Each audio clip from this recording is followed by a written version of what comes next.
ওই কিরে কিরে কইয়া লাল তরমুজ পাইলাম, ইফতার করতে যাইয়া কুনি জাল দিয়া মাছ ধরতে গিয়ে পড়ে গেলাম। মাছ পাইছি আলহামদুলিল্লাহ, বেশি মাছ পাই নাই। আমাদের নরসিংদীর নজরপুরে গত বছর ইফতার করছিলাম, কিন্তু এই বছর নজরপুর আর নজরপুর নাই। নজরপুরে কিছু সিন্ডিকেট ব্যবসায়ী দিয়ে দিছে বাস, আমরা ইফতার করছিলাম, সাথে ধরছি মাছ।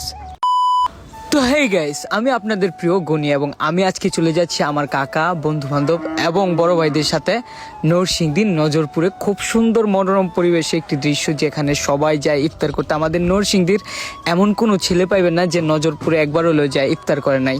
তো আমরাও গত বছরও 4-5 বার গেছি, এই বছরও যাওয়ার জন্য রেডি হয়েছে এবং যাওয়ার পথে আমরা চর এলাকা থেকে নাগরিয়াকান্দি ব্রিজ পার হয়ে আমরা আমাদের ইফতারের যত সরঞ্জামাদি আছে, ফল ফ্রুট, আলুর চপ, মুড়ি, বেগুনি, ইফতারের যাবতীয় সব আমরা চর এলাকা থেকে একদম নজরপুরের কাছ থেকে, এটা কি বাজার জানি বলে, ওই বাজার থেকে আমরা সব কিছু নিয়ে নিয়েছিলাম। এগুলা যেহেতু আমরা বাইক দিয়ে গেছি, বাইক দিয়ে এগুলা ক্যারি করা অনেক কঠিন, এই জন্য আমরা যত সম্ভব কাছ থেকে, ওই নজরপুরের কাছ থেকে আমরা আমাদের সব কিছু নিয়ে নিয়েছি। এবং যাওয়ার পথে তরমুজ দেখে, তরমুজ হয়েছে বাংলাদেশের এখন ভাইরাল টপিক। ওই কিরে কিরে কই এক চাচা রনি নামের ভাইরাল হয়েছে, তো আমিও ওই কিরে কিরে কইতে কইতে চাচার এখান থেকে একটা তরমুজ নিছি এবং তরমুজটা অনেক লাল ছিল। চাচা আবার বলতেছিল যদি লাল না হয় তাহলে পুরোটা ফেরত তোমার সব দিয়ে দেবো। আলহামদুলিল্লাহ লাল হয়েছে। কিন্তু তারপর কি হলো, আমরা লেবু নিয়েছিলাম ভাই, লেবুর এত দাম, 4টা ছোট ছোট লেবু আমাদের থেকে রাখছে 60 টাকা। এই 4টা এক হালি লেবু কয়, এই এক হালি লেবু ছিল আগে 10 টাকা।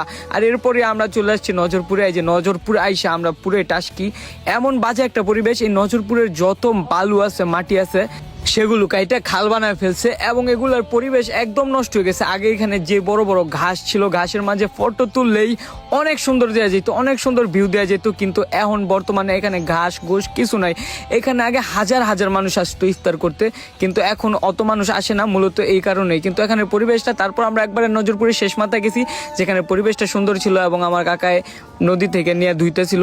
তো আমরা এখানে দেখতেছিলাম, পরিবেশটা সুন্দর ছিল, কিন্তু আগের মতো পরিবেশ নাই, যেটা দেখে আমরা একবার এটা শিখে ফেলছি। এবং গাইস, আমি কি করছিলাম, মাছ ধরছিলাম। আমাদের এক হেলাল ভাই, উনি কুনি জাল নিয়ে নিয়েছিল 2টা, আমরা ওই জাল দিয়া ছোট ছোট মাছ ধরছি। আমরা বেশি খাওয়াই নাই, যেহেতু ভাড়া ছিল এবং অনেক কচুরিপানা ছিল নদীতে, এই জন্য আমরা বেশি মাছ ধরতে পারি নাই।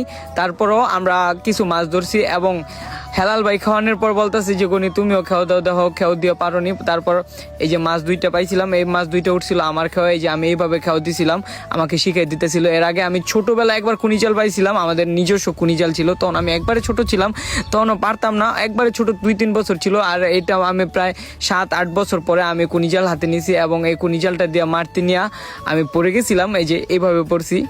আপনার ভাগ্য বদলানোর সময় এখনই। Pragmatic player, sweet bonanza, candle and game খেলে বদলান আপনার ভাগ্য ও জিতুন অনেক পুরস্কার। Yes yes, try pragmatic play now, your favourite every time.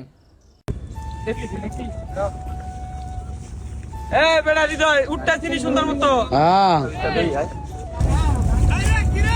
মধু মধু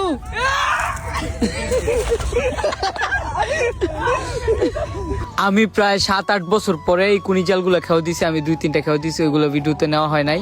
তো আমরা মাছ ধরতে ধরতে দেখলাম এখানে আমাদের নরসিংদী জেলার আরো কিছু ভাই বাজার আইছে, যেগুলো মাধবদীতে বাসা, ওরা এসেও আমাদের সাথে জয়েন হয়েছে। দেখতেছিলাম আমরা কিভাবে মাছ ধরি এবং ওরাও আসছে এখানে ইফতার করতে। ওরা দেখো হুমড়ি খেয়ে পড়ছে যে নজরপুরের পরিবেশ আগের মতো নাই। তো আমরা মূলত ইফতার করতে আসছি এবং ইফতারের সাথে মাছ ধরতে আসছি। আমি শেষে দেখাবো অবশ্যই কতগুলো মাছ পাইছি। তো এভাবে আমরা প্রায় 10-15টা খেয়ে দিচ্ছি কুনি জাল দিয়া, যেগুলো থেকে ছোট ছোট পাবদা চিংড়ি, গলদা চিংড়ি এবং আরো কি কি মাছ জানি বলে ওইগুলো উঠছিল, ওই সবগুলোর নাম বলতে পারি না আমি। তো আর যাই হোক, আমাদের এই ইফতার পার্টিটা এবং মাছ ধরার প্ল্যানটা ছিল আমার কাকার। তো এখানে অনেক সুন্দর একটা পরিবেশ। তো যারা যারা নরসিংদীর ভিতরে আছেন তারা অবশ্যই চেষ্টা করবেন এরকম প্রাকৃতিক পরিবেশে, সুন্দর মনোমুগ্ধকর পরিবেশে আইসা মাছ ধরতে, ইফতার করতে এবং মনটারে একটু ফিল দিতে। তো আমরাও করছি, অনেক সুন্দর পরিবেশ ছিল, যেখানে আমরা সবাই ইফতার করছি। অনেক সুন্দর একটা পরিবেশ, যেখানে নৌকা দিয়ে আরো লোকাই ছিল এবং আমরা মজা করছি বলতে ইফতারটা মজা হয়, আনন্দ হয়, এরকমটা হয় এরকম একটা সময়ে। তো আমরা এরকম প্রাকৃতিক পরিবেশে ইফতার করতে পারা সত্যি আল্লাহর কাছে শুকরিয়া জ্ঞাপন করতেছি। এবং আপনারাও চেষ্টা করবেন নানান জায়গায় ঘুরলে মন ভালো থাকে, সবকিছু ভালো থাকে এবং ঘুরা ইফতার করতে এমন প্রাকৃতিক পরিবেশে। তো অবশ্যই জানাবেন আমার ভিডিওটা কেমন হয়েছে এবং কমেন্ট করবেন। ভালো হলে আরো ব্লগ দেখতে চাইলে অবশ্যই কমেন্ট করবেন। এমন ডেইলি ব্লগ নিয়মিত আসবো আমার পেজে এবং আমাকে সাপোর্ট করবেন। আমার পেজ এবং ইউটিউবটা ফলো করবেন, আমার টিকটক আইডিগুলো ফলো করবেন। তো গাইস, আজকের ব্লগটা এই পর্যন্তই। দেখা হবে আবার নতুন কোনো ভিডিও, নতুন কোনো ব্লগে। ততক্ষণ পর্যন্ত ভালো থাকবেন, সুস্থ থাকবেন। Thank you, love you so much. এবং গাইস, এই যে আমরা রাতে এতগুলা মাছ পাইছি, এক তরকারি মাছ পাইছি। দেখো নতুন ভিডিওতে, thank you, love you so much.